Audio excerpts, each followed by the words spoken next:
Welcome to Weight Down, Credit Up, the podcast where we're all about getting your body in shape and your financial health on point. I'm your host, Drerawka, and let me tell you, I've been on my own journey, not only to shed some pounds, but also to boost my credit score and get all the things I've ever wanted. It's not easy, but it's worth it. And I'm here to help not only you, but us. On this show, we'll be talking to experts from both the health world and the financial world to give you actionable tips that will help to get your weight down and that credit up. So if you're ready to take control of your health and your wealth, you're in the right place. Let's get into it. The first episode of the Weight Down, Credit Up podcast, a podcast where we are trying to build not only our physical health, our mental health, but also our financial health as well. Today, I got a very special guest across from me, somebody that has been a coach in my own journey this whole year, somebody that is very forward thinking with what we do with our bodies and how we can benefit from certain things. I don't want to mess up your last name, but Mike Garrick, right? Correct. Here in the studio. You got it. Nailed it. Now, on Instagram, what do you go by? Mind, nutrition, body. Boom. Yep.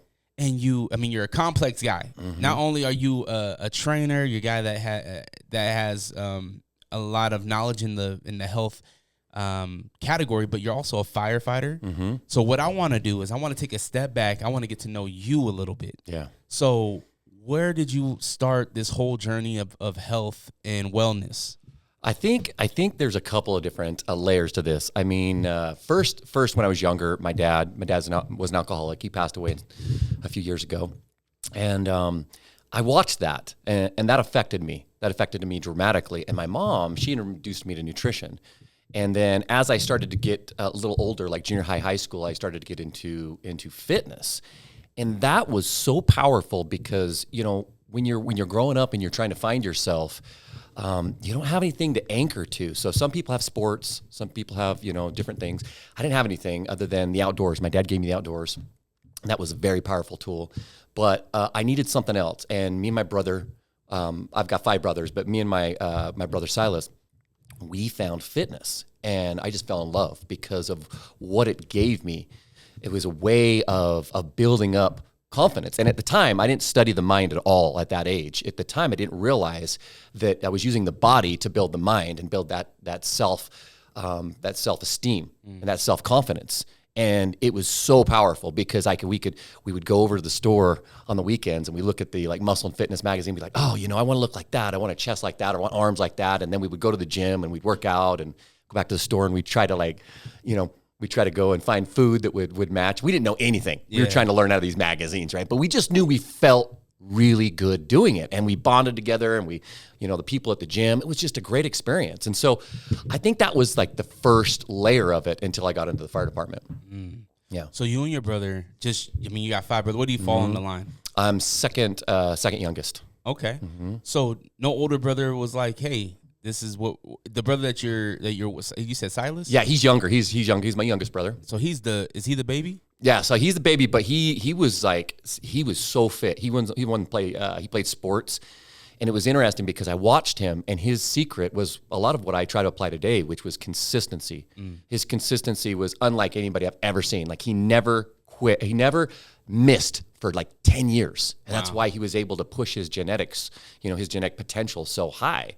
Right, but I had other brothers. I had another brother, Obi, and he worked out, and a lot of my older brothers protected us, right, and they looked out for us. I don't want to discredit that, but Obi, he was into lifting, and he inspired me too because at point when he was in his just out of high school, he was lifting a little bit, so he inspired me too. So me and Si, we just took it and ran with it. So around when you and your brother are getting into the gym, you're watching you're looking at these magazines. Mm-hmm. At what point do you feel your body started to change to see results that you were looking for? It was fast. And I mean, thinking back, I can't remember the exact time frame, but I remember just seeing it. And we didn't know anything. I mean, we were eating just pasta and butter and we had no idea about protein. So, but we were very active and we were just pushing it hard in the gym, and we just instantly started to see our body change. But even more so than that was, like I was saying, it was how we felt was incredible. And that's one of the things that I try to pass on to the younger generation and kids, and that is that aspect right there, whether it be the gym, whether it be sports, whether it be hiking, and anything, like any type of movement of the body, people don't realize that stress is processed through the body. And so when we're stuck up in our head and we use our bodies to process that stress, it's almost like it balances out your nervous system and you return to that place where you can actually like think properly. You don't have it like, stuck down inside of your nervous system. I go back to elementary school when the teacher would be like, take deep breaths, when you're frustrated or when you're upset. Like, I don't want to say that I was an angry kid, but any kid gets angry when they get pushed on the swing or whatever, right? And I would always go back to elementary school. They'll say, 5 breaths, take your breaths. And that kind of goes back to what you're saying. Like, that calms you down. Oh, yeah. What's interesting is I don't remember his name, but there's a yoga legend. And he says that the brain is the master of the body, but the breath is the master of the brain.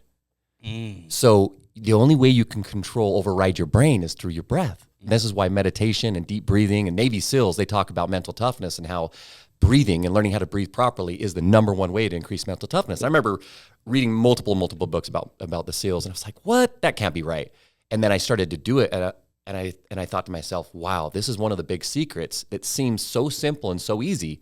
And that's part of leads into where I found Wim Hof, because he's just taken the world by storm with the cold and with breathing. But that's what it does. When you get in the cold, this is why I'm so big on the cold plunging and cold exposure is that when you get into the cold, you literally can watch yourself in real time go through fight or flight. You start to panic. Your body goes into that survival mode. And the only way to override it is to breathe. And when you start to breathe, you tell your brain, it's okay, I got this. And then it doesn't change the pain. It still hurts, but you stop the panic. The panic starts to go away within 3 breaths. And I show people this. My brother, he watched me do the cold for years and years and years before he actually even tried it. And then we filmed him one day. And you can watch it. You can see it in his eyes. It's really intense panic. And then as soon as he starts to do the breathing, all of a sudden you can see his face change. And he gets out and he says, I know you told me about the breathing, but I never realized how powerful it was until I was put into that position of true fight or flight. Because when you get in 33-degree water, there's no getting around how bad it hurts. And so you literally have to use your breath to calm yourself down. So when you're being taught this in elementary school, or if you're a SEAL, or if you're a firefighter, or you're getting ready to deal with your kids or your parent, your spouse, it's all the same. It's you're starting to your adrenaline's starting to kick in, and your pulse is starting to go up, and you're going to lose control. So if you can start to do some deep breaths, you can bring that right back down and bring yourself right back into control. At what point do you jump into this firefighter career? Oh man, so that's a great story. I was kind of floating like a lot of teenagers, and my dad was seeing it. I had hair, I'm bald right now, but when I was younger, I had long blonde hair, and my dad was just looking at me thinking, God, he's not going anywhere. I need to help him out. So he kind of was trying to gently guide me, because I was rebelling, of course, like every teenager. And so he kind of showed me different places and was showing me different avenues. And then he had a friend who was a captain at the Salt Lake City Fire Department. I think his name was Dave Blank. And we went down there, and I was 18 at the time, and he took me around, and I'm meeting these guys at the fire station. I was like, this is pretty cool, but I wasn't really impressed, And then all of a sudden, one of the guys says, we worked 2 days and then we got 4 days off. And I'm like, I'm in. Yeah. So that's what got me. And so I got into the fire department, and man, that's where my world just was turned upside down about mental toughness, and where a lot of this personal development started, because I was not prepared for what I was about to go through. You hear a lot about first responders. I feel like when you hear the word first responders, you instantly go to police. You don't necessarily go to firefighter, but you guys are always the first ones on the scene. Well, not necessarily. Police sometimes get there first. We might get there first, but this is what's really important, is that police and fire need to work together. And on the movies, you always see them, they're always battling, right? Yeah. And, sometimes there's friendly banter, but it's so important that we work together, because one of us or the other is the tip of the spear. So whoever gets there first, it's imperative, is the scene safe, right? For us, for police.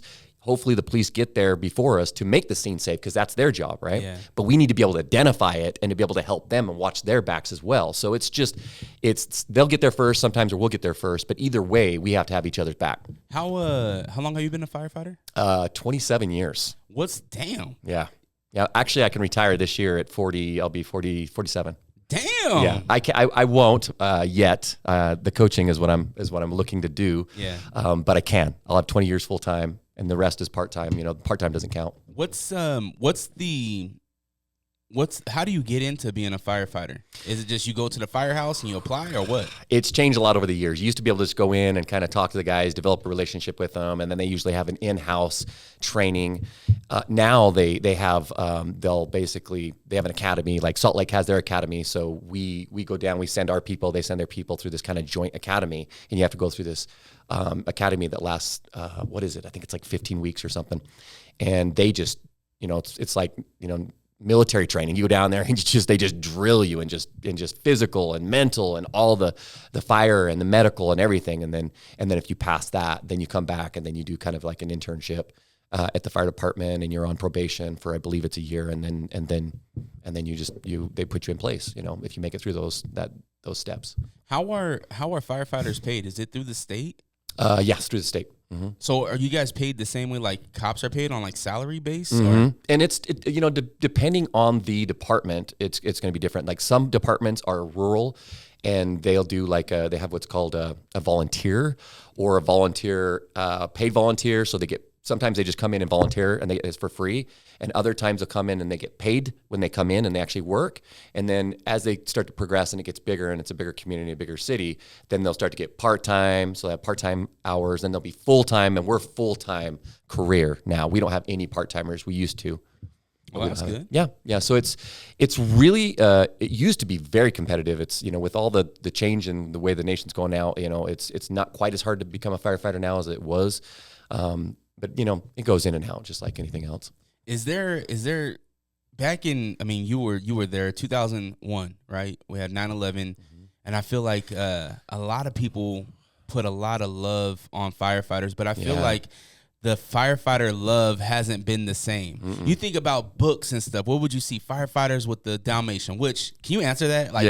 What the hell does Dalmatian? I've never seen the Dalmatian in the wild. I maybe seen him 5 times in my lifetime. There is a lot of history towards that. I don't actually know the history. There's a lot of guys that know the history toward that. There's a reason for that when they had horses and different things, but they don't have dogs anymore, right? They also polls. That's the second question. People, where's your poll? Yeah. So we got 2 stations out of the 5 that have polls, right? But nowadays with liability and lawsuits, they've done away from that. So those are some things that have just kind of been, they're tradition, but they've just been phased out.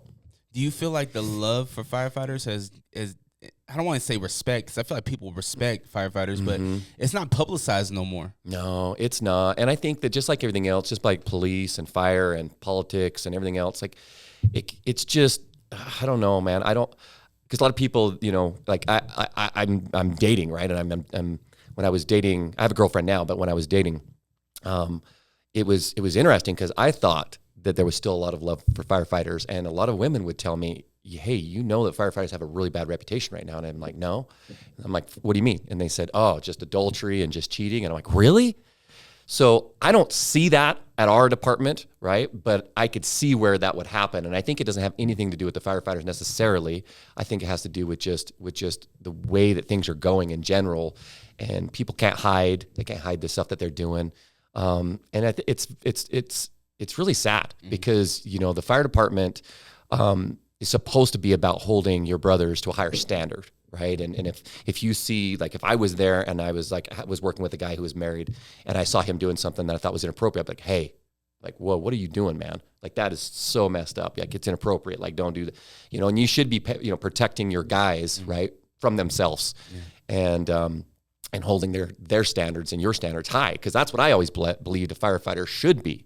Because, like, when you go in, one of the first things that they do, they want to make sure you're going into people's houses when they are at their worst. So when you do that, you have to be very well trusted. So you need to be able to be trusted not to take money, because a lot of times there's like money sitting on shelves and, so people could just steal. And so they're really in academy, they're really watching to make sure that you have integrity. Like, do you say what you say you'll do? Do you lie even a little bit? Yeah. Like, those are like red flags, and they will smash you and you'll be gone. They cannot have any of that. So I think that's one of the biggest things. And it's one of my biggest values is integrity, is to do what I say I'm going to do. So I be very careful about that with relationships, with jobs, all that stuff. That is my reputation, and I put that very high, because I think that's really the character of a man is everything. So in the fire department, that is very, very high, and we try to hold each other to that standard. what's the saying? You are with the company you keep, right? And if you're with somebody that is not faithful, that's not loyal, that's always lying, that's a reflection of you. I tell my sons I tell my family this all the time. Like, they put our name on their back when they leave the house. Yeah. So whatever they do out there is a reflection on our family. Yeah. So if you're out here and you're stealing, you're cheating, you're lying, you're all these things, that's a reflection on me.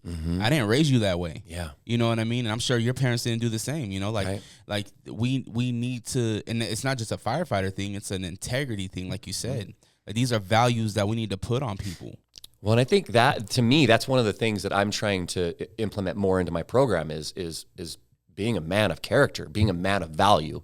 And there's certain things that I picked up over the years that I absolutely love. And it's one of the ones is that whenever I have any interaction with somebody, I always bring value. And so I'm in my mind, I'm like, what kind of value can I bring? When dating, right? One of the biggest complaints from women that I heard was just men, the lying and trying to get. Most people are going out there and they're saying, what can I get out of this relationship? Instead of going out, what can I give to make this a relationship, right? And to make this person, to build that trust and that gap. So that intention going into any type of relationship whatsoever, whether it be on a call at the fire department or a podcast or even at the store, what is your intention with talking to this person? Are you trying, because life is an energy transfer. So I build myself up, and that's the whole thing about this program is to build this energy up so that I can pour that into my people. And that includes every single person I come in contact with, right? How can I provide value? That's something. And when you go into anything like that, it is completely different, right? You obviously I want to talk about the program, but I'm really fascinated by the firefighter thing. Yeah. So with being a firefighter, how much time are you down? Because you're literally just waiting for a call, right? So what is a firefighter doing on the downtime? Are you guys pumping iron? Are you guys watching TV? All of the above, man. So it's kind of like life in general is that you can make it what you want. And so some stations are slower. I'm up at a slower station. I wanted to go up there purposely so that I could focus on more of like personal stuff and building up this program that I could build, the firefighters around me and their health in general, right?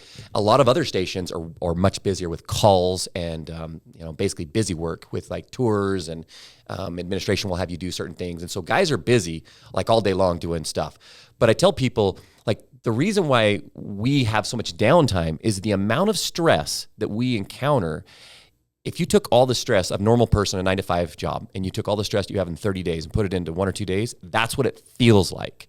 It's so intense to watch people die, to watch the trauma, to watch all the stuff that we deal with. Think about this too. You also are put in an environment with other men. It can be very great. And now there's women in the fire service, right? Which adds another level of complexity to it and stress. So you have all this stress of just living with, 3 to 4 or 5 other guys and women under the same for 48 hours. Or if you're doing overtime, it could be 72 or 96. And then on top of that, because you have to deal with all these people and their differences and you have to respect and communicate, which takes an immense amount of energy and emotional intelligence. But then you add the stress of calls and sleep deprivation. And then, of course, your personal life. If your personal life at home is not going well and you bring that into the fire department, you're operating at a very low level already.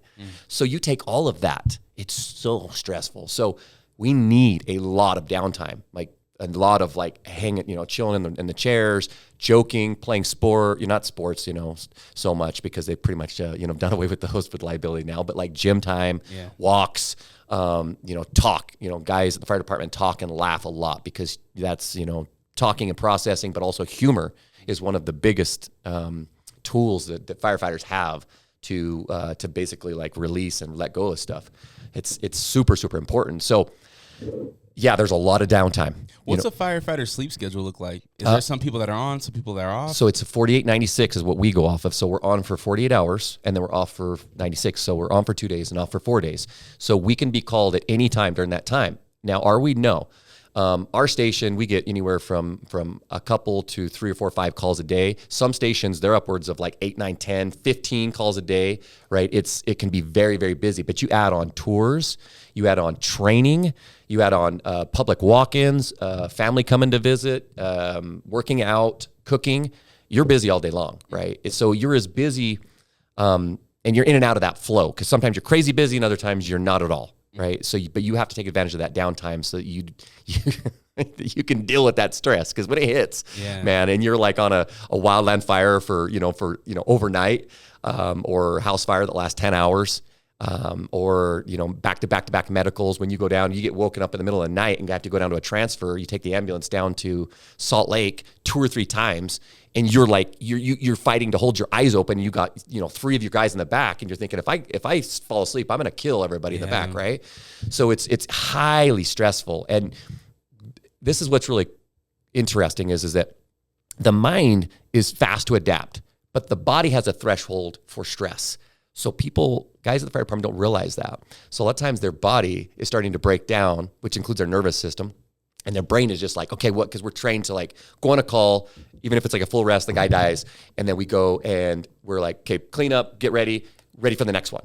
You can't process that. You have to come back. And if you have enough self-awareness, you can process that with the guys, right? And process it both emotionally and physically, because you need both. But most men don't. Yeah. They just suppress. This is fire and military as well. Suppress. And guess what? And that's what happened to me is I had no tools. You think that when you go in and you get training, that you get these tools. You don't. They don't teach you how to deal with this. Yeah. So you have to learn. And I didn't. I just was like, ego. I was young. I was an ego. Shoulder it. Then my, the stress in my personal life started to build, and the stress in the fire department started to build. It was like, boom, nervous system broke. I developed Bell's palsy. And that's where like half your face is paralyzed. Yeah. Comes on and during like super high times of stress. So at that point, I realized I don't have any tools, and neither does anybody else around me. Because you know what most guys do? They go get drunk to blow off steam, or they go and get in fights. They'll cheat. They'll porn. Like you name it, whatever it is to get their mind off of the kid they just saw die. Or whatever, or the fight, the divorce, the impending divorce that's coming on, and they're trying to cover it up through work or whatever. These like real life problems that everybody deals with. But when you're dealing with this intense amount of stress at work and you go home and there's nowhere to go. There's no resting place, right? So you're just going to break if you're not taking care of yourself. So that's really where it all started for me is how can I learn how to process this stuff and build tools for my body, which is your subconscious, your nervous system, and my mind, because that you link those two up, and you have to work on both those two. And that's where it started, is that I just started getting personal development and started to voraciously read everything I could get my hands on so that I could help myself and all these people, these men around me that I'm watching just fall. How many firefighters are actually interested in what you got to say? Most of them, I think, are interested, at least to some extent, into what I have to say. Because it seems like what you're doing with creating this environment for consciousness on the mind and how it works with the body and how it works with their career is going to be very beneficial. Mm-hmm. And I'm sitting here thinking, how many of those guys are really ready to accept all that? That's an interesting question and a good one, because some people resist it, but down deep they know. And so one of the things I've learned about people in general is that I don't force anything on people. I don't force my diet. I don't force my lifestyle, anything. And I don't even really degrade or even get after people for not doing it, right? I just lead by example. And then I show people with passion and with the actual changing. And I think that's part of being a good man, is leading by example. And that is the hardest thing to do, because you literally have to just walk the talk. Yeah. And when you do that, people just go, even if they don't like you, they just go, all right. Like they may not even say anything to you, but they kind of like, okay, right. I see what he's doing. I see what he's trying to do. And I think that's it, right? You're going to get attacked even by, and I don't, the guys I work with are so good. But you're going to get attacked by people that even love you, because they don't even really know what they're doing. A lot of times they just lash out because they're drowning, right? They're drowning and they don't know, they're unaware. That self-conscious that we have to develop is so powerful and so important, but there's a price. When you start to become self-aware of what's going on up here, it's painful. And then you can't sedate or distract anymore because you're aware of it. It's a distinction. It's like if you didn't know what daytime was, and all of a sudden somebody showed you, hey, this is daytime, this is nighttime. Now you can't unknow what you know. And so that's the thing, is when you find these things out and you realize it comes back to you and your discipline and your actions, you can't unlearn that. So then you're sitting there, and it's more painful when you become self-aware of what's going on and what you need to do. But then you start to do these things, these morning routines, you start to do them, and you realize you take the power back. There's something called learned helplessness. It's the most common cause of male depression. And it's where men just learn to be helpless, and they don't realize they need to feel powerful, and feeling powerful in the work. And what is the work? Is controlling the controllables. Because if we think that we can control our kids, our wife, the government, your neighborhood, you're in for a big rude awakening. You can influence those people, right? But the only thing you have control over is what time you wake up, right? How you use your body, your workout, what you're eating, okay, and the nutrition you put in your body, what you feed your mind, personal development, and then the people you surround yourself with, right? And the people you serve. If you're not controlling those things, you have no business thinking that you can lead anybody else because you're not. So then you learn to go, and you take that and you fill your own glass up, and your power starts to go, because when you wake up or you're in this low state, right, and you're here or you're down here and you're looking at your problems, it looks insurmountable, but you start to fill yourself up with this routine. Pretty soon you're like, I got this. And you're telling your people, you're like, I got this, I got this. And you go do it, and you lead by example, and then you inspire them to do the same. And that's what's so powerful, because then you get out of that place of just desperation of, like finances, like, what am I going to do? Like physical ailments. When people have diseases, what am I going to do? How am I going to take care of my family?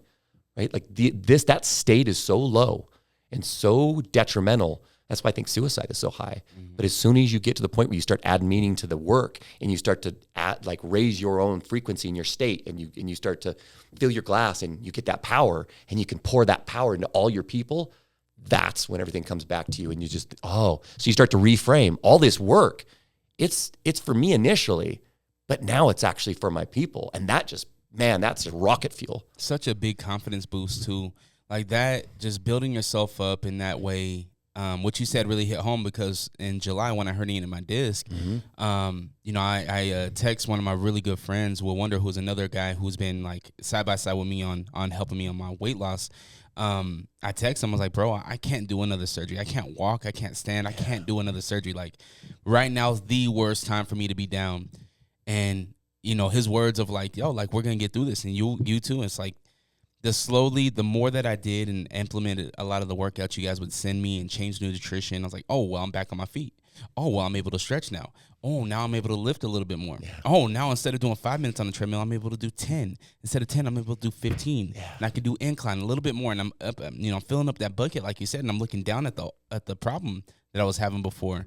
And it's really impacted me in a really positive way. And which kind of leads me into the program. Like, what made you want to start a program, and what is the program that you're starting?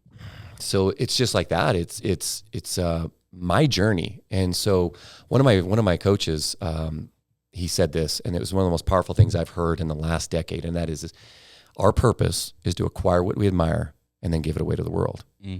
And that to me sums up everything, because that encompasses everybody's differences, because everybody admires something differently. So as you start to, and it can change. So, you're admiring these things, and you start to acquire those and build those. And that's what makes you feel good initially. But then if you want true joy and fulfillment, you have to give it away. Okay. So service, right, to protect and provide for people as a man, gives you that feeling, right? That feeling inside that we're looking for, that high state. But you have to earn that. You have to earn that with your own skill sets. So when we go through this pain, these traumas, you're going to, by virtue of you going through it and getting through it, you're going to be able to share this with other people, not just your story, but you're going to be like, here's what I did. Here's what I did. I was there, man. I felt so low, but then I just took a step. I just took another step, and I just kept going. So my traumas, all of the things that I've been through, all of the pain that I've been through, just the immense amount of pain I've been through. And the more that you take on, that you take accountability for, the more you're handed more pain too. But the more pain you have, the deeper you can go, and the better you can get. And the better you get, the better everybody else around you gets. And that, to me, is what it's all about. Whether you're a father or not, you're going to be contributing to the people that are in your life. And that's what gives you meaning and purpose and drive to move forward. Because otherwise, you look at life and there's so much suffering, and it's so brutally hard that people just give up, right? Yeah. And they start to turn to, you know what, I'm just going to get mine, because, and they turn into that place. But if you flip it and, how can I create more value, and how can I give to more people, and how can I spiral out, and you start with your family and you spiral out, right? That to me is everything. So that's what really started the program is that my own pains and my own traumas, and then helping other people. And the reason why I start with the body, because people think, oh, Mike, you just like, you're going to teach me how to get, shredded, how to get abs, how to get, lose some weight. I'm like, that is the tip of the iceberg, because you've got to realize that when you start to do this and you add more meaning to each one of those things, that's where the magic comes from. Because most people, what they'll do is they'll take away meaning so they don't have to do it. They don't have to feel bad about not doing the things they know they should do. Okay? So you start to add meaning to it. Be like, you know what? Like I'm getting up to work out because there's all these people watching me as an example, and I have to lead by example. And I don't want to look in their eye and see their pain because I didn't do something that I could have done. Not impossible stuff, easy stuff. I'm going to wake up earlier so I can get to work on myself, so I can build my own power up, so that I can lead my people, right? And that's really what it's all about for me, is starting with the body, starting with the controllables, building your power up, taking that spiral down here where you're down here and you're in this darkness and this pain, and you start to use that pain to spiral up, and you use it as fuel instead of justification of why not to do the work, right? And then blaming it on other people, and then just staying in a place of darkness and pain. That's where it's at, man. All right. So I want to start off with macros. How important are macros? We hear this thing online. If you're like me, you're on a fitness journey, you're following a lot of, weight loss fitness influencers. You're trying to take from here and take from here. You always hear this thing called macros. What are macros, and how important are they for weight loss and muscle gain? They're imperative, and they're really between macros and calories. Those are the two things that you have to marry up with in aspects of nutrition. Okay. Now, a lot of people want to take and they want to confuse health, and they want to confuse, weight loss and muscle gain, right? You at first you have to kind of separate the two, because you need to simplify things for people and have something that people can track, and then they can use those numbers and be very accurate, and then they can progress. Okay. Because most people will start to do stuff and then they just guess. And then I'm going to tell you why this is so important, because what you do is you have to, one, base somebody's calories off of their goal. So if you're going to lose weight, let's say, you have to be in a calorie deficit. There's two ways to do that: your exercise and nutrition. I've found out through experience that if you put yourself at maintenance calories, okay, and you create the deficit on the exercise side, your body responds way better, okay? Because as you drop your nutritional calories, the calories that you eat, your metabolism will match you. Okay, this is why they can say you can ruin your metabolism if you go too low on calories. And also your energy levels start to drop. You're eating less and less and less. So your body's downregulating your thyroid, your testosterone, you start to do this number, right? So there's a calorie block or an allotment based off of your lean muscle mass, okay, which is basically your muscle and everything except for your fat, okay, that basically, and your ability to move that is what creates your metabolism. Okay, so we figure that out based on your lean muscle mass. Okay, then within that amount of calories, then we have to have what's called macros. So that's the calories, the amount of food you're eating, and the macros are the types of food you're eating. Okay, so within that you have protein, carbs, and fats. Protein is the big one. That's the one that is the constant, right? You have your calories based off of your goal. If you're trying to gain muscle mass, you got to be in a surplus. If you're going to be losing weight or fat is what we want to weigh, we have to be in a deficit. Okay, but we're going to create the deficit in the exercise. So over here, once we have the calories set up, then we're like, okay, protein. We got to focus on protein first. That's important, because as we start to work out, our protein needs go up. Okay. And also not just for your muscle, but for your tissue, like your hair, your eyes, your organs, like everything. That protein is essential. And across the board, this is the big one. Everybody struggles with this. Everybody struggles. Like, I can't get my protein. It's so hard to get my protein. It's just because they don't know how. We're so based off of eating carbs and fats, okay, which is just, that is, if you eat just in carbs and fats, the tendency to overeat the amount of calories is exponential. Plus, we won't get into it. It gets a little bit deep into like the way that those work with insulin and things like that. But that's what I call a fat pill. If you just eat carbs and fats, your body is going to use the carbohydrates, store the fat. Use the carbohydrates, store the fat. And it just keeps doing that. And over a period of, 5, 10, 15, 20 years, it's just, you start to gain. But what you do is you take this amount of calories and you start to manipulate your macros a little bit within those calories, okay? What I like to tell people is, look, you have a certain amount of protein you need to have based off of your lean muscle mass, your own body, okay? And then you get to play around with the fats and carbohydrates, because that's not as important as long as it's within the calories, okay? that alone, if you change nothing else, that alone, people will start to drop weight just like that, okay? And then you can start to, go up a little bit more in protein, drop your carbohydrates down a little bit, right? Increase your activity even more, and that just keeps going. And you, between your calories and your macros, you can completely change your composition. When people go on, let's say, The Biggest Loser, that's all calorie loss. That's all just weight loss, and they lose a lot of muscle as well. Okay, and they're just trying to drop as much weight as possible in a short amount of period of time. Not sustainable, not healthy. In fact, their recidivism of them returning back is 98%. Wow. That's something to think about, okay? What I am showing people how to do is, look, here's your numbers based off of your body. Here's what you need to do and how the amount of food and the types of food you need to eat. And then you get to take that as an art, and you get to decide what kinds within that. And then it's something that you can wrap around your lifestyle. Okay, that's what it's all about as far as macros is concerned. There's so much confusion about it because social media is about clickbait. It's about attention. So people like to make statements to piss people off in certain genres. Yeah. So that they'll come in and they'll make comments and whatever. But ultimately, those are really the only things that matter. Is that married up with how you move your body? So I'm always promoting lifting weights, but really you can start off by walking. Yeah, walking more. Walking is so underrated because all you're doing is you're raising your activity level and you're controlling your calories and your macros within your calories. And what's coming back to the control thing, people don't like to track, okay? But what they do is you take back the control. There's no more guesswork. There's no more guesswork because it's going to reflect in your body. You're either going to start losing weight, or you're not, and you'll know where you need to adjust. Mm-hmm. And I don't like to tell people to eat less calories below maintenance. I like to tell people move more, start moving more. Get up and move more. Do walks around. Go to the gym. Play with your kids. Get involved with your sports. All that stuff, right? Mm-hmm. Until you develop the body that you want. Yeah. I'm not trying to tell people they need to look like me. They need to have abs. They need to have I get it, but you have control over your composition with knowing those things based off of your body. You hear a lot about good fats versus bad fats. Mm-hmm. Is there such thing as good protein and bad protein? I would say there's good protein and better protein and best protein. And basically it just depends on what we're talking about. But ultimately it's just like foods. The more processed they are, the I don't want to say less healthy, but there's issues with them, right? So for example, whey protein can have a lot of additives. It can also spike insulin quite high. And some people can have like allergies and stuff to it.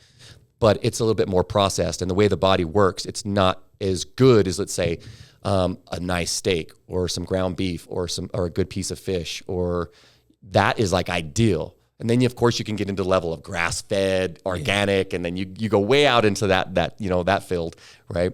But people will sometimes use that stuff to kind of justify not doing not making a move. But ultimately, getting your protein at first, and I tell people, hey, just get your protein, the protein I assigned, but then start working to make sure it's whole protein foods, right? Like eggs and steak and chicken and fish. Those are the best. So I hope, does that answer your question? Yeah. Okay.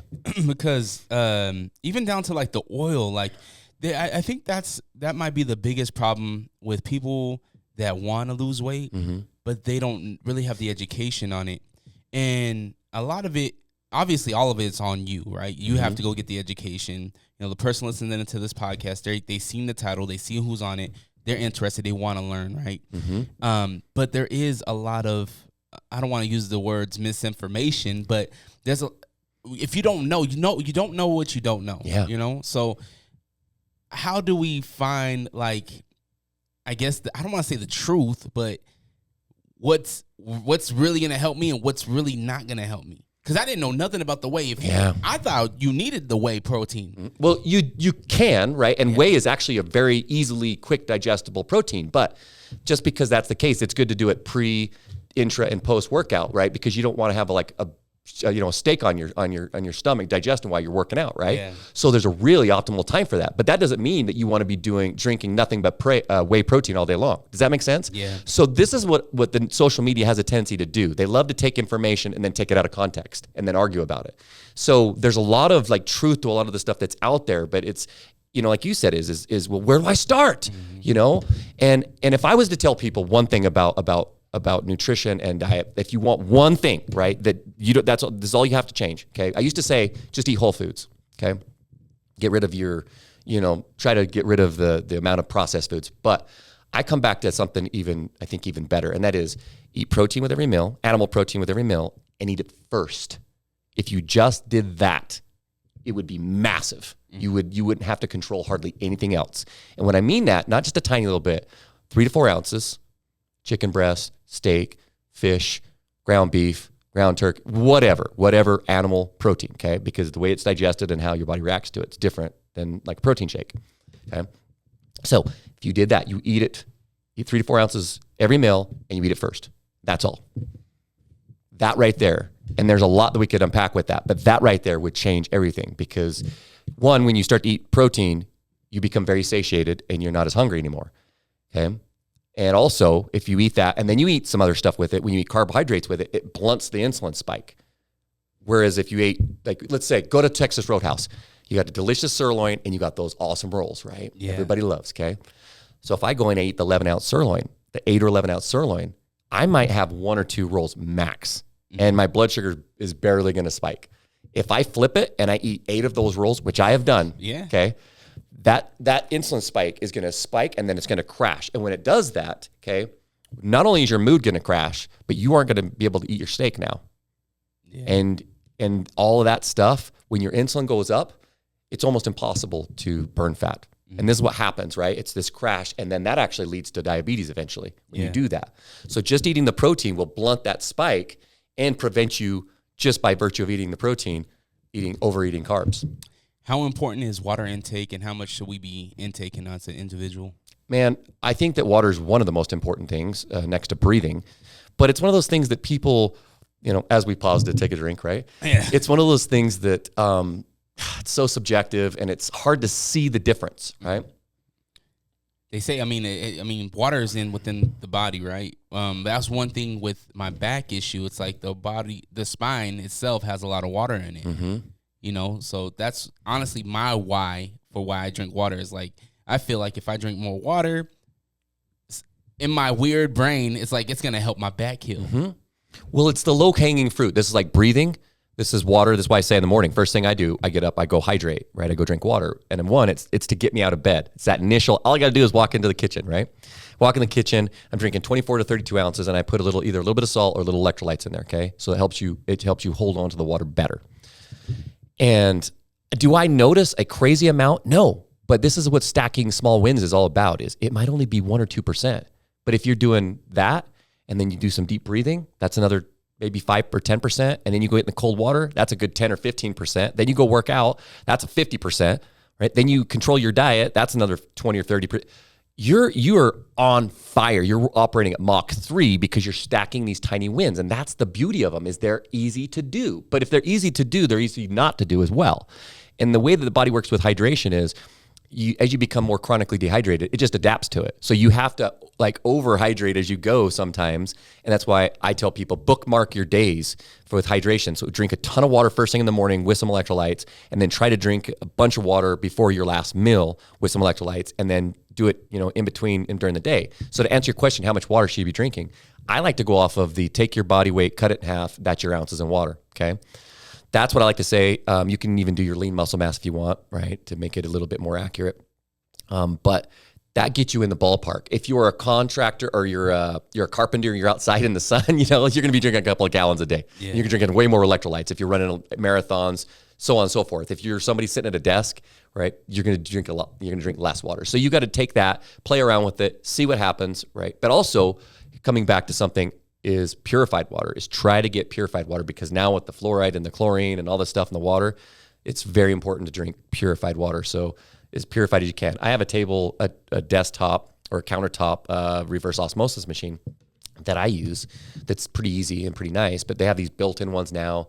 But at least get something that's going to filter the majority of chlorine and fluoride and heavy metals out. So you're getting at least, some decent. But if you can't, then just drink water, right? Because dehydration is worse than no water whatsoever, unless it's like you're down in Mexico. Yeah.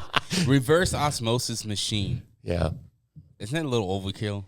It is. Jeez. It is. But you're looking, dude, listen, I'm a practitioner. Like, I go crazy with supplements. That's why, you reached out, you want to talk about supplements. I'm like, look, supplements are like last 5 or 10%, but I practice through them and I want to know the ones, right? Yeah. But the average person, I'm like, look, man, vitamin D3 with K2, a good methylized B vitamin and fish oil. Like, and then a whey protein powder and maybe creatine. Like those right there, those are your big ones, right? That are going to be responsible for the most, the biggest bang for the buck. But even that's 10%. But if you wake up early, you hydrate, and then you go in a cold, and then you go to the gym, and then you control your diet, you control your calories and your macros. You put you read 2 or 3 pages of something that's going to direct your mind, and then you go spend some time around good people. That is your 80, 90%, and it's way more controllable than we think.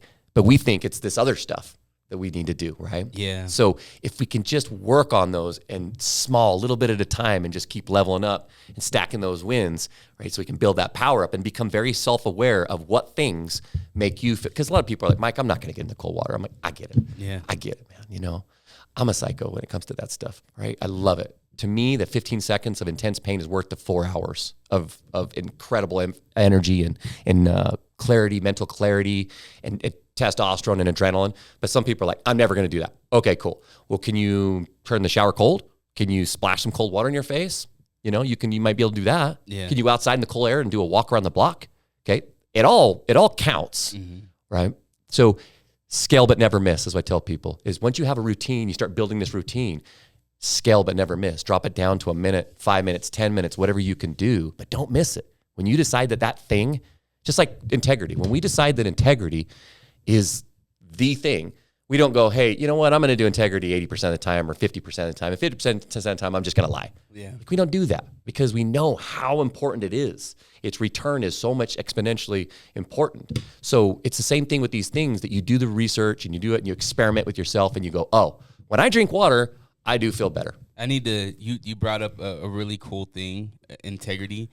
My integrity was challenged. I say last night, but it was this morning because I DJ'd, but it goes over into Sunday. One of the regulars came in and I was DJing and I have a tip jar, right? And he gives me a tip. He's like, Dre, I love you, whatever, blah, blah, blah. But while he's pulling out his wad of cash, I seen something fall. And I'm like, yo, Tim, man, like you dropped something. He's like, no, I didn't. I'm like, all right, man, you're drunk. I was like, Tim, come over here. I walked around the table. I'm like, yo, you dropped that. I didn't know what it was. But he bends down and he pulls this out, $100 bill.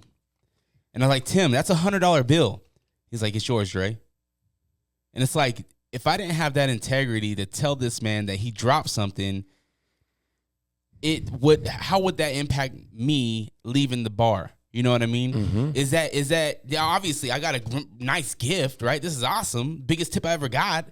But it's like, if I wouldn't have said something, obviously it would have been on my brain, right? And then I go and if I was to pick it up and be like, yo, this is mine now, whatever, it's like my integrity would have been challenged. I would have felt horrible. Everybody gets that. I feel like everybody has a soul. That's why we have souls, right? Because you get this thing in your body where it's like, damn, I should have did something or I should have said something, right? And for me, I'm in a point in my life where I'm gonna say something. If it's that integrity talking from my soul, I have to say something. Oh yeah, that's so powerful. And it's like you get the universe rewards you for that. Mm-hmm. And that story that I just told is an example of it. Because Tim didn't have to put that back in my jar. Like he could have been like, "Yo, thanks, Dre." Put it back in his pocket and went about his night. Yeah. But he was like, "Nah, man, this is for you. Thank you." That's like, so powerful. It's the truth, man. Have integrity. Oh man. And this is the thing. Okay. Let's say that nothing didn't happen with him, but you would know. Exactly. You would know. And this is the thing is that we have to learn to validate ourselves with the work. Mm-hmm. This is called the work. When people are like, well, what's the work, Mike? All of it. Mental toughness, emotional toughness, relationship toughness, all of it. You're training for real life. So that was training. It's almost like God's like, hey, I'm going to test Dre. I'm going to see what's up, right? He drops that in and you're like, whoa. And then he's like, okay, Dre's ready for the next step. He's ready for the next step. And it just keeps coming. And this is where they'll lose it a little bit. They'll be like, oh man, no good. What do they say? No good deed goes unpunished, right? And they start to these narratives inside, these narratives in their head, right? Well, Kyle Carnahan, one of these guys that I follow, that's just an amazing dude, he's just making a crazy impact about family and God. And he says, I say that as men, we do the most and need the least. And is that true? No, man, there's a lot of badass women out there. Mm-hmm. But when you attack it like that, or nobody's got integrity like me, like nobody, like I got, and you just talk yourself to yourself, like, so when it comes up, you're not even gonna, there's no decision. It's like, hey, there's no, oh, should I keep it? No, because you know that's not right. You know that's wrong. And another thing, when people they go to their friends to get deals, I'm like, why are you going to your friend to get a deal? You go to your friend to support your friend and what he's doing. I'll give you double. Yeah. Like, I want to see you succeed, And you just build them up because the more you give, the more you get. And we know that, right? That's a law. Yeah. That's a universal law. You can't outgive the giver. So when you start to implement that in everything you do, and I'm a man of value, and everything I do, I'm going to create more value than this person can ever pay me for. Like that's why I'm doing 50 people for free for 90 days. I'm like, I want to build these people up and give them everything I've got and see what happens. Let's just see what happens, right? And just do it and just give them my heart, give them my soul, give them my time and everything. And then I know by virtue of that, I'm going to learn. I'm going to become a better version of myself. And that's what I'm validating from. Mm-hmm. That's the validation that we get. It can't be taken away, right? We're validating ourselves as men, doing the work that we need to do, right? That's, I think, what when masculinity becomes toxic is when it hasn't healed. Yeah. Men become injured, and instead of taking accountability and be like, what did I do wrong? It might only be this much. What did I do wrong, right? And then you work on that, and then you go into it to give and to heal and to protect you're not going in to be like, I'm going to get mine because, man, I got taken advantage of this, and this is the way people are. And it's like, no, like you said, that higher level that you're always and do we hit it? No, man, we screw up so much. We make big mistakes. We say things to people that we love that's messed up. But we always have the chance to be like, that wasn't right. And you go back, grab them on the back and be like, hey, sorry the way I talked to you. I was in a bad way, man, or you didn't deserve that, or there's always a time to be able to make it up, right? And then to take and use that pain that we're talking about. And instead of hurting people, I like to say that hurt people, because I heard that a long time ago. I love that. So when I'm hurting, I know that my tendency is to hurt people. So if I don't turn around and build myself up, I'm going to keep coming back to this. If I don't turn around and build myself up, if I'm hurting, I cannot help but hurt other people. And it's irresponsible. Yeah. Especially as a man in our time now, that we need to step up and lead by example and help and heal and love other people with as much as we possibly can, even if they're attacking us, even if they're our family or friends, because sometimes those are the people that hurt us the worst. They don't even mean to, like we say, they're drowning. Yeah. When I hear you talk about that, I instantly think about like, how can you receive anything if your arms are full? Yeah. Right? Like if you're holding on to all this stuff, like you can't receive nothing. Like your blessings are going to be blocked because you're holding on to all this shit. You got to give away some shit to receive. You know what I mean? Yeah. So, you mentioned supplements. Mm-hmm. Somebody on this weight loss journey, trying to get my health in order. Right now, it's like I start off with just daily vitamins, right? I'll take some vitamin D pills. I might get some fish oil pills. But what would you recommend? Maybe like top five for somebody that's just starting out. It's the top of the year. They're getting their water. Now they're like, I need to get this supplements. What would you recommend? Yeah, so I think first and foremost is vitamin D3 with K2. I like the Thorne brand. I'm not like, they don't pay me anything, but I really like it. But they should. Yeah. But I'll tell you what. I've learned that vitamin D is at the base of a lot of your hormones and body processes, and people are so deficient. If you live north of the equator, you cannot get sun. You can't get enough vitamin D from October to March. But vitamin D is stored in your body, and you can use it, but people are so chronically depleted in it. So hormones and disease prevention, immune system, vitamin D3 with K2 is at the top of my list. I started taking it a couple of years ago, and it took me like 3 years to get up to the ideal level. I have pretty high testosterone from I'm all natural. I'm not even on anything other than I've got to take some herbal supplements, right? Huberman talks about. It's called Fidogia, but I'm not on hormone replacement or testosterone or anything other than that. And I believe that reason why my testosterone is so high is because I lift, I eat well, and I try to watch my sleep. And the D3. This D3 is the base of DHEA and the hormones that you use to make testosterone. Can I also give you, I think, another reason why your testosterone's high? Yeah. Because your dad only makes men. He did what? Your dad only makes men. Oh, yeah. No girls in the chain, right? Yep, none. So yeah, I think that's part of it. It's definitely possibly too. You genetics. know, yeah, genetics. Yeah, genetics definitely play a part, man. But it's crazy because you'll go get tested. Like I got tested several years ago when I was not doing all these things, and I was like right around 400, and started doing all this stuff. Go back in, and then the first one was 800, then the next one was 1100. So. All those guys out there, I'm 47, and I mean, you can get your testosterone way up there. People don't realize that your cortisol will dictate too. If you have your cortisol levels too high, it's going to drop so you need to be able to drop your cortisol levels down. So that's stress management, right? So getting back to the supplements, D3, I would say second is B vitamins, a methylated B vitamin. Okay, so don't skimp on this one. Get a good one. Methylated just means that your body doesn't have to methylate it, and because some people have genetic issues doing that. So you get that so you don't have to. But B vitamins for overall brain health are so important, especially if you lead a high stressful life. Okay. And I would think that 3 would probably be fish oil.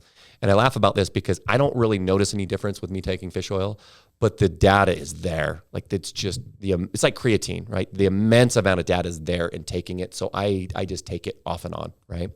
But the D3, I don't miss. I take it even during the summertime. I just drop my dose down. Okay. So let's see. From there, then I would say probably creatine. Creatine is another one that's massive.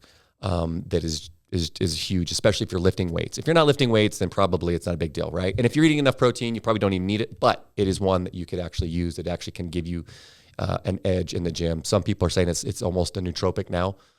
I don't know. I don't notice that much of a difference with it. Okay, but that's some. Is creatine? Is that muscle recovery? Yes, okay. It's more of along the lines of like when you go in and you lift, you're using the creatine phosphate system. So it's more like giving you the ability to push heavier and be more explosive, like lift weights. So you can recover within the context of like the reps and sets, not necessarily recovery over the period of like recovering for your next lift. Does that make sense? Yeah. Okay. And then I would say the next one would probably be hold on. Okay. Staying with the creatine. How often are you taking, are you taking this right before workout? Or are you taking this after? 5 grams. I put it in my you see my little egg white and whey protein shake? Yeah. I love that, right? Like this morning I did a little post, 99 grams of protein before 8 a.m., two Built bars that I eat kind of during my workout. The shake is as I eat that, I drink that to get a load of amino acids in my system, easily digestible. Okay. But yeah, I put the creatine in with the shake so that I can be refilling those creatine stores faster than I'm depleting them. Okay. Yeah. All right. So creatine, what's the next one? Creatine. And so number 5, I think, would be zinc. Zinc, I think, is the other thing that I've been taking that's been helping with testosterone. And so those are the big 5, I think. Mm-hmm. Mm-hmm. Okay. So no daily vitamins? I guess that kind of. So no, because you get a lot of vitamins. I eat a lot of red meat, and it's very vitamin and mineral dense. Gotcha. So, or mineral dense at least, but there's a lot of nutrients in that, right? And then I only supplement with what I think that I really need, and those are the things that have a tendency you really, really need. So, and then I rotate through a lot of different other things, different foods in general. But those are the big things that I think through my research that people really need and that I've noticed. Oh, there is one other one. I'm gonna give you a bonus, number 6. And it's interesting because I've been taking it since I was 19 years old, and that's natural vitamin E. Natural vitamin E, I noticed that as soon as I turned 19, my ability for my eyes to focus, it was hard, right? So if I take vitamin E, my eyes respond to it. And I think also for sperm production, it also helps as well. Same with zinc. But I definitely, if I don't take vitamin E for like 3 or 4 days, my eyes are burning and they don't focus very well. So natural vitamin E for your eyes, I've been taking that since I was 18, I think. Is that just stuff that you can get, all of those you can just get over the counter? Yeah. So what is it? It's called, oh man, what's the scientific name for vitamin E? There's DL alpha and then there's D alpha. So you don't want to get the one that's L. L is the synthetic one. So D alpha. When you look on the back, there'll be a D and then an L. alpha, right? So you don't want to get the L. That's the synthetic one. So just look for natural vitamin E. I think if I just give you guys a Thorne and Pure Encapsulations, they're some of the best out there. So those are, when you take fats, you don't want to skimp with fats, because fats you can burn off sugar and you can get rid of a lot of things, but fats, your body will take and use like for your cellular membrane. So it kind of becomes part of you. So spend a little bit more for your fats. If you're going to buy fats, like get good olive oil, and good like coconut oil and good fish oils and good vitamin E. Don't skimp on your fats, because rancid fats, just like vegetable oil, horrific. Yeah, see, I use in the Black family, we use a lot of canola oil and a lot of the not castor oil, but the fucking lard, right? And it's like, as I grew up, and I'm like, I don't need to get that stuff no more. Like I can afford some avocado oil. Yeah. Is avocado oil a good choice? It's definitely one of the better ones, especially if you get one that's like a cold pressed extra virgin, right? It's one of the better ones. But if you just eat avocados, like that is one of the best fats by far. Plus the fiber that's in it's phenomenal, right? I think it's one of the best by far. I love me an avocado. I love avocado toast. Yeah, and I saw your pictures. Oh yeah, no, I don't know how good keto bread is. I just look at the calorie count. I'm like, it's 50 calories a slice. Yeah. When I was looking at regular bread that we'd get, like Dunkford's Bakery, I'm like, man, great bread, but you're looking at 130 calories for one slice of bread. Like it's you really, as you really pay attention, right? You pay attention to what you consume. You realize, and I realized that, I was doing it bad, bro. Like the calorie, you don't realize that one slice of bread mixed with another slice of bread mixed with the peanut butter that's loaded with a bunch of sugar mixed with the jelly that's mixed with a bunch of sugar, you're looking at an 800 calorie sandwich. Such a shit show. And it doesn't even get you full, so you're eating two. Yeah, you spike your insulin, it crashes. Nowadays people like the gluten sensitivities, all that stuff.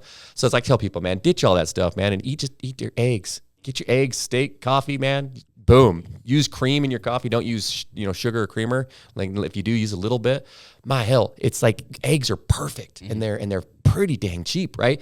And me, I'm also drinking the egg whites too, because I'm just boasting that protein. Like I'm telling you, man, you get the protein for the gains, whether you're trying to lose or gain muscle, or lose weight or gain muscle. Like that protein is so important for your body. Actually, the first thing that you eat, it will train your body of like what you're going to be eating for the whole day. So if you eat like some simple sugars and you crash your blood sugar real fast like that sets the tone for the whole day, for your mood and your ability to control blood sugar the whole day. So if you eat steak and eggs, bam, that tells your body, hey, boom, break down protein, use these fats as fuel. And then you're just boom, just solids energy. Right. But man, the carbs are all over the place. And I'm not telling people not to eat carbs. Yeah. Just saying, man, just control it and make sure you eat your protein and your protein first, or at least with it. How do you eat your steak?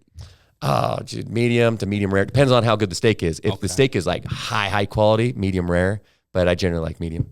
And are you doing a little herb? Do you put butter? Yeah, I'll do olive oil. That's how I get my olive oil in. Okay. So olive oil, it's hard to get like real true olive oil is bitter and strong. So I'll cook my steak. I love to do like carne asada, or I do chuck roast, but I trim off all the fat. It's kind of like this hack. It's a really good quality steak, and I trim the fat off, put it in chunks, and throw it in there. And then I use what's it called, caramelized butter, onion seasoning, and then right at the end I'll add in a bunch of olive oil. So I'll cook it, and then I add the olive oil in afterwards, so it doesn't destroy the olive oil or heat it up very much.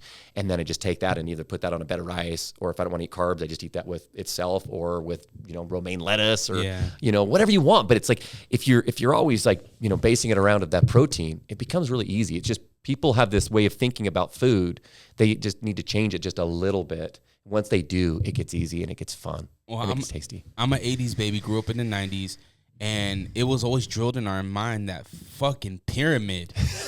Yeah. That pyramid that is god awful now. Oh my God, dude. What in the hell is going on with this shit? What's going on with the pyramid? Like, anybody that has a half a brain looks at that pyramid and goes, what were we thinking? And then it's funny because all the people that know their shit, they're like, hey man, protein. And then when you start to get into it and you start studying, you're like, oh yeah, all of the stuff that we need to build is built off of protein. And then the fats and the carbs are just your fuel. So you get to choose. Do you want to use fats as predominantly as fuel, or do you want to use carbs, or both? And I like to rotate through them, right? Because some days I'll drive my carbohydrates down and eat almost carb-free and just eat high fat, so I can eat like nuts and avocados and butter and like all the good fats, right? But then other times I'll flip it and the protein's always moderate to high, right? And then I'll flip it and I'll do the higher carbohydrates and go really low on fats because I have to stay within that calorie range, right? Yeah. Depending on my goals. And that's the thing is because people, then they're so triggered by the counting calories and especially like women. And I'm like, look, you're doing this so you can control it.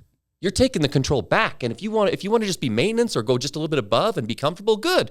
But now you know what you need to be getting and you're getting enough protein to be able to repair those organs and get enough fats for like women need enough fats for their cycles and for their hormones. Yeah. You go too low on that, their testosterone drops down, and women, they start to lose their cycles. So you need to know what's going in your body, and it's such an education to track that stuff. You're like, holy shit, I didn't know I was eating a cup of barbecue sauce that's pure sugar. Oh, man. Right? Yeah. Which I love, right? It's just, you just go, that's why I'm not losing weight. That's why I'm not losing fat. That's why I'm not building.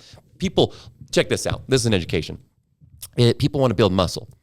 And then you go to the store and look at what a pound of ground beef looks like. And we're talking the 99-1. Not the 80-20 that's mostly fat. It's pure, it's almost pure muscle, right? Or pure proteins, red, dark red. And it's more expensive. Okay? Go look at that. What 1 pound looks like. 1 pound of muscle, that's what it looks like. That's what you have to put on. That's what you have to eat in addition to the calories that are maintenance. So people think that cutting fat and burning fat and losing weight's hard. Man, when you're trying to put on lean muscle mass, it is damn hard when you're trying to do it natural. That's why everybody jumps on testosterone or hormone therapy because it's much easier to do it that way. Why not juice up? Dude, that's just a different game. For me, it's not my game, right? I'm trying to teach people, hey, look, this is how you can do it naturally. This is how you can do it as a 47-year-old male. All right, this is how you can do it on a budget. This is how you can do it. I think eventually when I get into my mid-50s to 60s, I'll probably jump on it. Another reason why I'm not on testosterone or juice is because I still want to have kids, right? I don't have any kids. And I still want to at least have that option. Hold on, you said your sperm count's crazy. Yeah, but so when you go on testosterone, it drops your sperm down to 0. Gotcha. So that why haven't you had any kids yet? Oh man, that's a whole other story, bro. Okay. All right. You know what I mean? I know, man. It's like, we all have our weaknesses and we all have our learning lessons, and I was scared to death. I came from a family of divorces, and I was scared to death to have kids, and because of that, and I was married for 15 years to an amazing woman, and we're still good friends, and we're scared to death of it because we both came from divorced families, right? It's just like, holy shit, and so it just never happened. But you're in a good relationship now. Yeah, it sounds like you're dating a cool chick. Yeah, I am. Yeah, she's great. Is she in this world? Yeah, she's doing a lot of this stuff. She's very fit. We go to the gym all the time, and yeah, she's great. You guys compete? No. Well, I mean, you know how it is with couples, like, you joke around with stuff like that, but she's really great. And, we joke around with stuff and we play. That's dope. Yeah. The whole time we're having this conversation, I'm like, why doesn't Mike have a fucking mustache? All the firefighters have mustaches. They do. And it's thick, nice. I think it's only firefighters can grow the nice, thick mustache. Yeah, I can't, dude. I can't, bro. And it's funny you say that because we just went on a call this morning, and one of the engineers, he's got this badass. It like literally curls up around. I'm like, oh, dude, if I grew mine out, it'd just be embarrassment. Now, if I could grow my beard out, I would like to do that. I like that look, right? I don't like the look of me and a mustache, and I can't grow a killer ass mustache like some of these guys do. Because some of these guys are like, holy shit, bro, that looks good. Yeah. So I wanna wrap this thing up. We're over an hour. But with your career as a firefighter, like you said, you could retire, but you wanna stay involved. Do you have any passions to move up the ranks? Do you ever want to be a chief somewhere? No, man, no. My passion in the fire department and my purpose, to be honest with you, I've passed up all my opportunities to go up the chain, and it is to help my brothers and sisters there, man, like just to make sure that I can pass on what I know to help them with their mental toughness, with their nutrition, with their physical fitness. Like that's my purpose at the fire department, is to pass that on and to lead by example. So that's going to be my legacy at the fire department. Is there a position for that? Are you creating this position? No, there's not. Because it sounds like, there's so many different firehouses. I have one right down the street from my house in Murray. It's called Adams. I forget what the first one. It's the Adams Fire Station. It's right next to the Christmas house, Christmas box house. I don't know if you know where it's at. So it's in South Salt Lake. It's the Christmas Box House. So it's right across the street. I randomly went in there one day because I was like, I've never been in a firehouse. And we just had my son, and my wife was like, the fire department has to put the car seat in. We can't do it. Yeah. So I'm like, I've never heard of that before. So I was like, I walk in, and they were in the garage. I don't know if you call it a garage or whatever, but they're in there where the truck is. And I'm like, hey, guys, sorry to interrupt, but my wife told me to bring the car seat here. And they're like, yeah, we'll take care of it. Really helpful, right? Yeah. And then one of them was like, have you ever been to a firehouse? I was like, nah. It's like, you want a tour? And so they took me on a tour of the firehouse. I'm like, man, you guys got lazy boys. You guys got a nice TV. Yeah. I don't want to leave this place. Yeah. You know, we got a gym over here. I was like, wow, this is nice. But it almost feels like you can create a position where you can go to each one of these places and you can do boot camps, or I don't know if you want to call them boot camps, but show them both the mental breathing piece, the physical piece, and help them understand that it's okay to unload. Don't get to this boiling point, because I'm a product of it. I've been there. Like, we need to be able to express ourselves and not lose our empathy and have all these things for our own self-benefit. It almost feels like you can create that position to go around each one of these houses, and that would keep you busy. I mean, that's a full-time job. Yeah, and I think that's part of the program, right, is getting my program going and getting all the moving parts of it going, and then creating different aspects of it. And that is one aspect of it that a lot of people ask me about, and I think it's very important. It would be to give back, right, to the fire culture. And I think that, reaching out and finding out what I could do. A lot of these places, they do have some stuff like with, because you got to be careful, obviously, with like psychology and, that type of stuff. I'm not a doctor, so I have to go about it in a way, right, that I'm not going to step into that place where I'm stepping out of my lane, right, as a coach, and stepping into like a therapist, because there's a lot of guys that are, and women at the fire department, they're dealing with some heavy shit, and they don't talk about it, right? They don't talk about it. So I try to reach out. I try to talk to people, but I haven't went around to like the departments, individually like that yet. Mm-hmm. Well, I think you have a future, obviously, with this first 50 and what's going to happen afterwards. You're built for success. One thing that I've admired about you this year is that you've been so much more active on giving the knowledge and staying consistent with the polar plunges. I seen the one that you bought off of Amazon. I'm like, damn, will this fit on my balcony? I'm almost there. Yeah. I'm gonna start with the cold water in the face first. Dude, man, do it. That's how I started out, because people are like, oh, Mike, man, you love the cold. I'm like, I don't love the cold. I hate that goddamn shit. Every time I think I hate it worse. But the thing is that when you start to do it, you start to notice, oh, man, this helps me take my mind off of this. It's a tool. It's a very powerful tool to get you to get out of this place that you're in. So, and then, of course, I'm like, okay, how can I make the barrier of entry smaller? Because people are like, oh, I'm going to buy this $5,000 plunge with this circulatory system, and it cleans this. And I'm like, you're never going to do that shit. Go get the $25 plunge that you can get on Facebook Marketplace. So you can run down to your neighbor's house that's selling it. You put it up and have it in that day. Mm-hmm. That's what I did. So I'm going down to my girlfriend's house tonight. And I bought, I think it was last week, I got one and set it up right at her house. So I have one at my house, I have one there, I have it at the fire department. So I set up these systems, and this is something to leave your listeners, right? When you set up systems, the systems are what make things work without you having to think about it. And I love that, right? So if you have to think about something every time, man, it's so hard, and the amount of energy you have to put into it's so hard. But when you set up a system, like a system to cook and a system to do cold plunges and to get your day started, and system to work out and a system to treat your wife better, you create these systems. And a system is just something that you lay out and then you just repeat. It's like a recipe almost, and you just repeat it. Then you don't have to. It's set in place. It's almost like when you get up and you set out you get your gym clothes all put out in your gym bag ahead of time. So you just go out and grab you're out the door, right? You're not like, okay, I can't think. I just woke up. What? I got to get my caffeine, and I got, what am I going to wear today? Pretty soon you're an hour, and you know what I mean? So you get these systems set up to set you up for success. And the barrier of entry has to be small. I'm like, guys, go get this $25 plunge, right, that you can just fill up with water, and it freezes this time of year. You got to at least until March, where you don't have to mess around. You might put a little bit of bleach in it, right? Mix it around, rinse it out, drain it out when it's a little bit warmer. When it warms up to 32 or 33 or whatever, and you might have to clean it every once a month or so, right? You don't have to do anything really to it until summer gets here, and then you might want to get like a chest freezer that might be $200 to $300 investment, right? But try it out for a while and see what happens. So you, like, when you're in the shower, just end with cold, right? Just for 15, 20 seconds and become aware of what happens with one. Like when you do it, your tendency is to turn away and you're like, oh, that's the procrastination. That's that part of me that always avoids the hard stuff. So you go, oh, that's valuable. Okay. But then the cold water makes you feel good and gets the adrenaline and the dopamine and the testosterone going. And then you feel good for a couple hours. Oh, okay. I can handle 20 seconds for, a half an hour of feeling great. So then you start to that becomes the thing.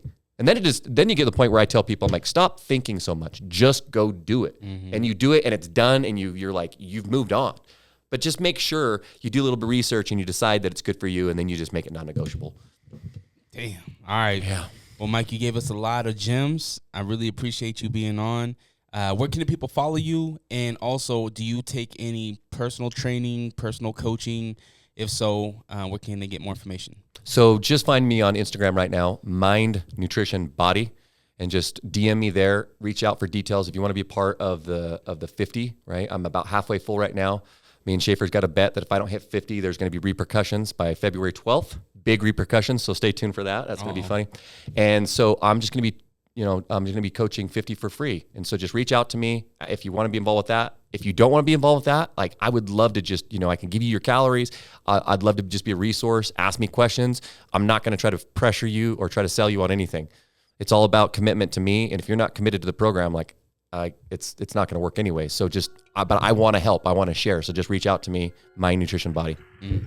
I feel like you should recreate the Titanic with Jack, where like you're Jack, but you're like, man, this is good. This is good for you. This cold water's good. You'll be healthy after this. Oh, dude, where I'll get on the door and then I get back in and then I'm like, I don't know what's wrong with her. She's frozen, And I'm like, I'm all good. See, all you gotta do is breathe, Rose. All you gotta do is breathe. That would be a good, yeah. I would love all right, it. Mike, all right, man. I appreciate you. Thank you so much for watching or listening. If you want to help support this channel, help support this journey, we're on Patreon now, patreon.com/Drerawka. That's DRERAWKA. If you want a Weight Down Credit Up hoodie, a Weight Down Credit Up shirt, this is a weight loss journey that I'm on. You can go and help support that way as well at allrock.com. But hey, a free version of supporting is just by sharing. Just comment, like, share. Maybe Mike said something that was really profound to you or something that was really relatable. Let us know. Drop a comment. Free to do that. Y'all have the day you deserve. Always protect your light. We're out. Peace.